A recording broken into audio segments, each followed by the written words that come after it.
an outpouring of joy, of hope, renewed faith in tomorrow. Bring a better day.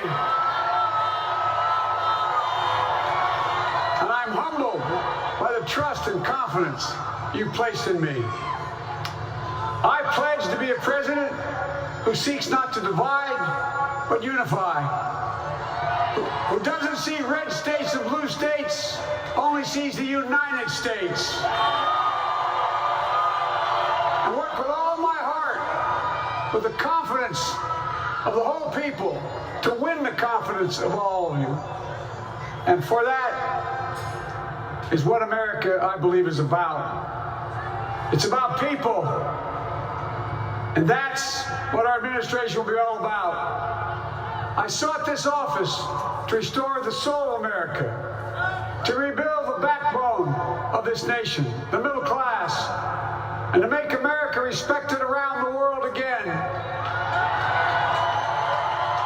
And to unite us here at home. It's the honor of my lifetime that so many millions of Americans have voted for that vision. And now, the work of making that vision is real. It's a task, the task of our time. Folks, as I said many times before, I'm Jill's husband. And I would not be here without her love and tireless support of Jill and my son Hunter and Ashley, my daughter, and all our grandchildren and their spouses and all our family. They're my heart. Jill's a mom, a military mom, an educator. And she has dedicated her life to education. But teaching isn't just what she does, it's who she is. For American educators, this is a great day for y'all. You're gonna have one of your own in the White House. And Jill's gonna make a great First Lady. I'm so proud of her.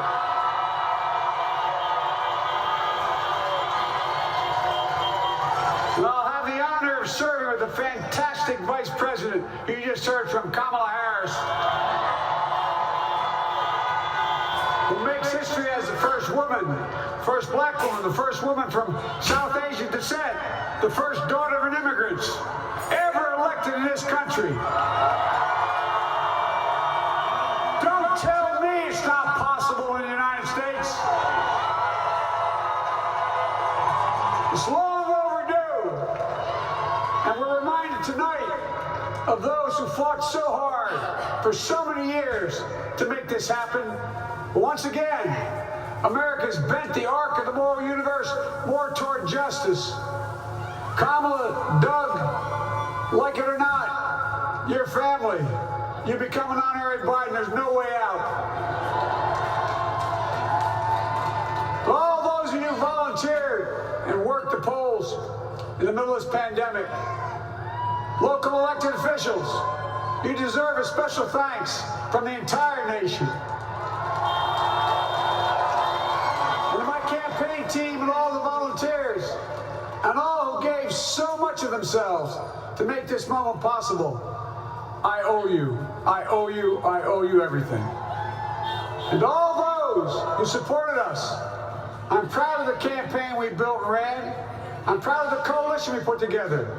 The broadest and most diverse coalition in history.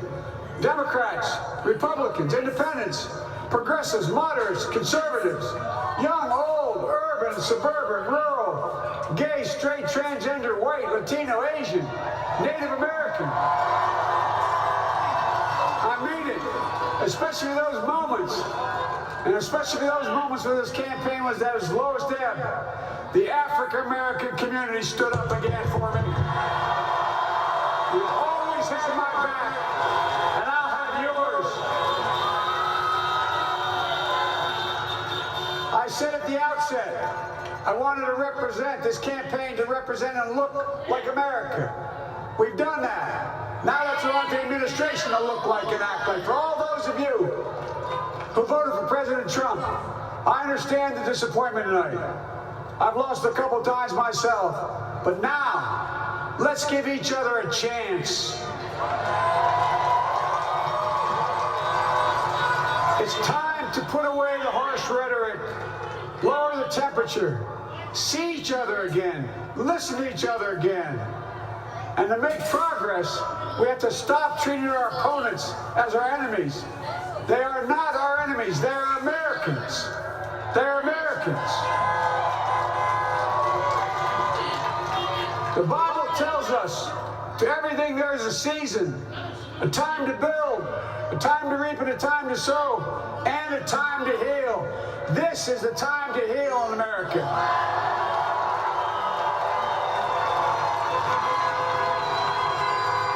Now this campaign is over.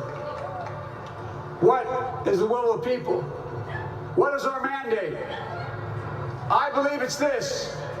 Americans have called upon us to marshal the forces of decency, the forces of fairness, to marshal the forces of science, and the forces of hope in the great battles of our time. The battle to control the virus, the battle to build prosperity, the battle to secure your family's health care, the battle to achieve racial justice and root out systemic racism in this country.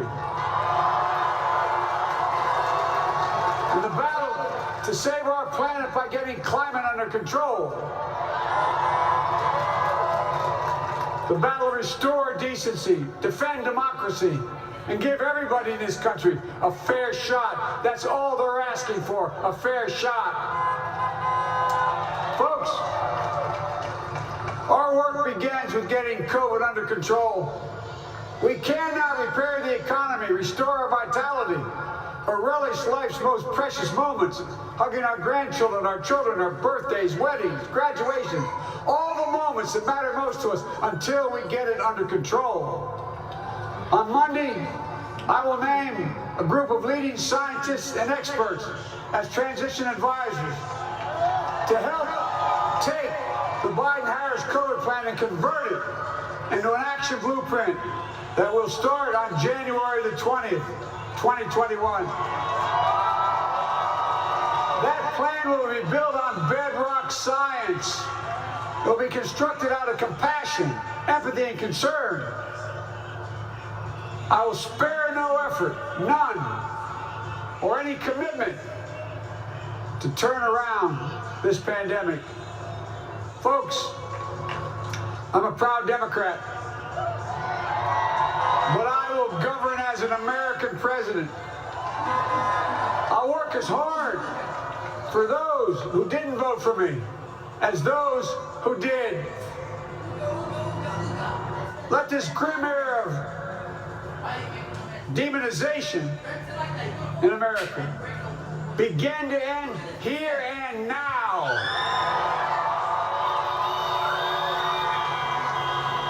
The refusal of Democrats and Republicans to cooperate with one another, it's not some mysterious force beyond our control. It's a decision, a choice we make. And if we can decide not to cooperate, then we can decide to cooperate. And I believe that this is part of the mandate given to us from the American people. They want us to cooperate in their interest. And that's the choice I'll make. And I'll call on Congress, Democrats and Republicans alike, to make that choice with me. The American story is about slow yet steadily widening the opportunities in America. And make no mistake, too many dreams have been deferred for too long. We must make the promise of the country real for everybody, no matter their race, their ethnicity, their faith, their identity, or their disability. Folks, America has always been shaped by inflection points, by moments in time where we've made hard decisions about who we are and what we want to be.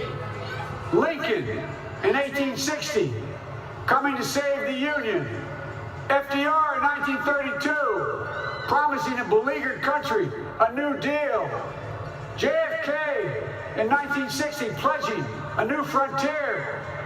And 12 years ago, when Barack Obama made history, he told us, yes, we can. Well, folks, we stand at an inflection point. We have an opportunity to defeat despair, to build a nation of prosperity and purpose. We can do it. I know we can. I've long talked about the battle for the soul of America. We must restore the soul of America. Our nation is shaped by the constant battle between our better angels and our darkest impulses.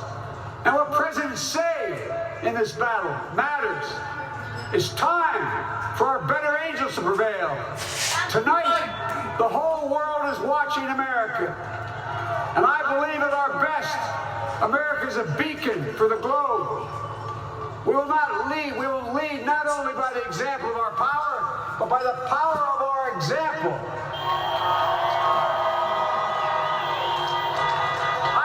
I've always believed, many of you heard me say it, I've always believed we can define America in one word: possibilities. That in America, everyone should be given an opportunity to go as far as their dreams and God-given ability will take them. You see, I believe in the possibilities of this country. We're always looking ahead to an America that's freer and more just, ahead to an America that creates jobs with dignity and respect, ahead to an America that cures diseases like cancer and Alzheimer's, ahead to an America that never leaves anyone behind, ahead of an America that never gives up, never gives in. This is a great nation. It's always been a bad bet to bet against America. We're good people. This is the United States of America. And there's never been anything we've been not able to do when we've done it together. Folks, in the last days of the campaign, I began thinking about a hymn that means a lot to me and my family, particularly my deceased son, Bo. It captures the faith that sustains me, and which I believe sustains America. And I hope it can provide some comfort and solace the 230,000 Americans who've lost a loved one to this terrible virus this year. My heart goes out to each and every one of you. Hopefully this hymn gives you solace as well. It goes like this: and he will raise you up on eagle's wings, bear you on the breath of dawn, and make you to shine like the sun, and hold you in the palm of his hand. And now together, on eagle's wings, we embark on the work that God and history have called upon us to do, with full hearts and steady hands, with faith in America and in each other, with love of country, a thirst for justice. Let us be the nation that we know we can be, a nation united, a nation strengthened, a nation healed. The United States of America, ladies and gentlemen, there's never been anything we've tried we've not been able to do. So remember, as our grandpapa used to say when I walked out of his home when I was a kid up in Scranton, he said, "Joey, keep the faith." And our grandmother, when she was alive, she yelled, "No, Joey, spread it. Spread the faith. God